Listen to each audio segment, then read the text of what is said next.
মাননীয় প্রধানমন্ত্রীর পরিবারকে জড়িয়ে যারা অশ্লীল আচরণ করেছে, উনি এখনো বিচার চান নাই, আমি তার পক্ষে তাদের বিচার চাই।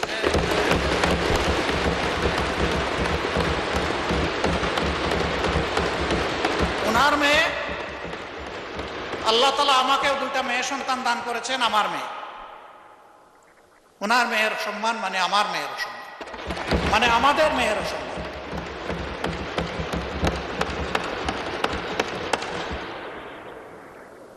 এই ইতর প্রাণীগুলা কারা, তাদেরকে নির্মোহভাবে খুঁজে বের করা হোক।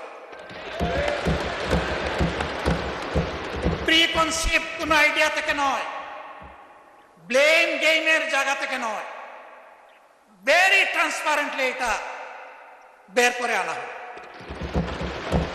আমার নিজের দুঃখের কথা নাই বললাম, একটা মানুষ বয়স হওয়া পর্যন্ত সব সময় গায়ে কাপড় রাখার চেষ্টা করেছি।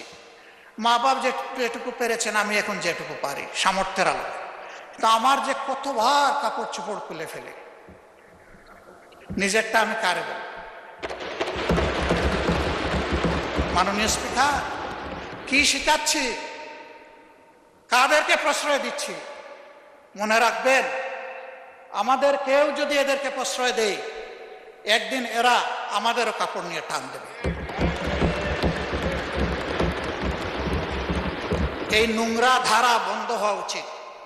এর অস্ত্র সরকারের হাতে, আমরা সরকারকে পূর্ণ সহযোগিতা করব। সকল টেকনোলজি কাজে লাগিয়ে প্রথমত বলবো যে এই নোংরামি বন্ধ করার পথ বাহির করুন, গোটা ফিল্টার করে আউট করুন। তারপরে বলবো ইনসিডেন্টালি ওর অ্যাক্সিডেন্টালি কিছু হয়ে গেলে সেইটার কঠোর ব্যবস্থা। আমি সংসদ সদস্যরা দুইজন দাঁড়িয়ে তাদের নিরাপত্তা চেয়েছেন, আমি খুশি হতাম তারা যদি বলতেন আমরা আমাদের নিরাপত্তা চাই না, আমরা 20 কোটি মানুষের নিরাপত্তা চাই। আমি বলবো আমরা 20 কোটি মানুষের নিরাপত্তা চাই। আমি ধন্যবাদ জানাচ্ছি বিশেষভাবে এই অধিবেশনকে সফল করতে যারা প্রচুর খাটুনি করেছেন, কষ্ট করেছেন।